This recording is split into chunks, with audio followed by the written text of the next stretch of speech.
Embarrassing.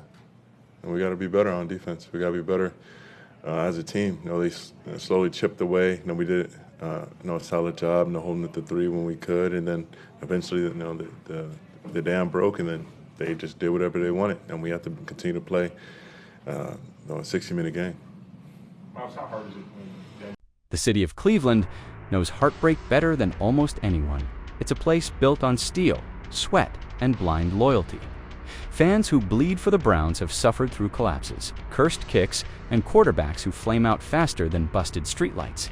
But this feels different, because 2 games into the 2025 NFL season, the Browns aren't just sitting at 0-2. They're staring at the ugly truth of a so-called playoff roster, led by a quarterback who, to many, is already finished. And now, from the Dawg Pound to downtown bars, a chant is rising across Northeast Ohio. Start Shedeur. Put the kid in. Week 1 was supposed to be a statement. Instead, it was a 1-point choke job against Cincinnati, a game that slipped through their hands like water, leaving fans frustrated but not panicked. Joe Flacco, the 40-year-old dinosaur, dragged out of retirement, threw for 290 yards. He had flashes, sure, but 2 ugly interceptions poisoned what could have been a fairy tale comeback. Still, Coach Kevin Stefanski, Flacco, he said, was the guy. That call was locked in before preseason even started.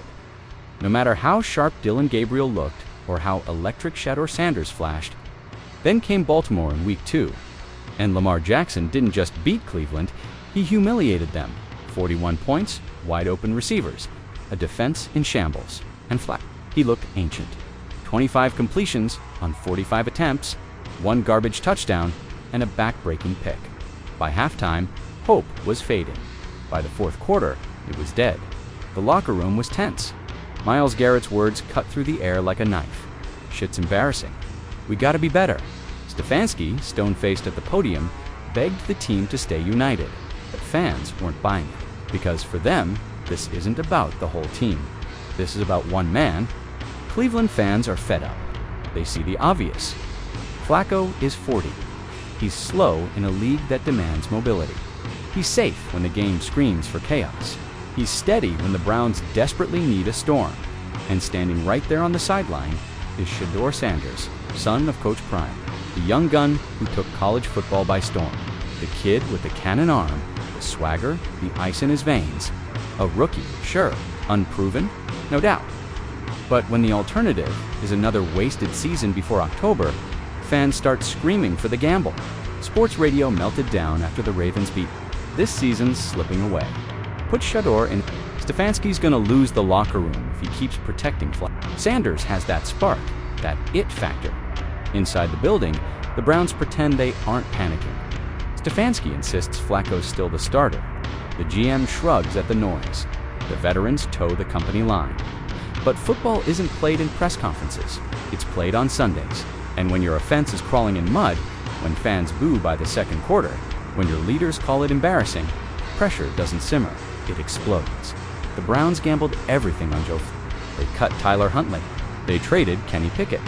They boxed themselves in with 1 washed-up veteran and 2 rookies.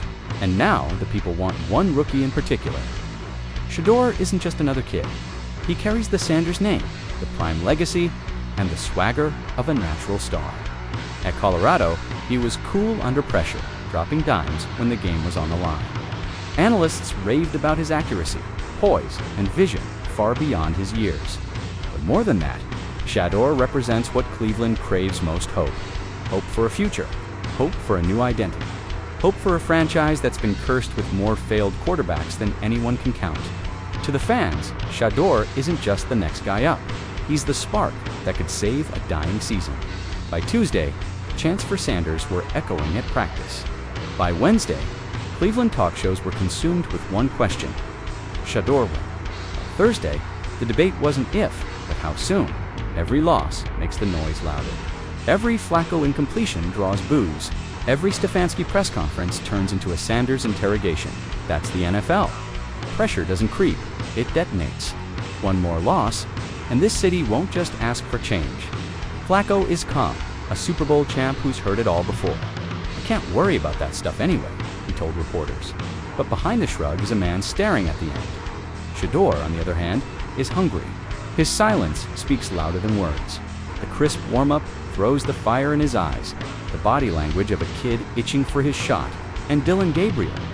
He's the forgotten man, buried in Sanders' shadow, barely even mentioned by the fans.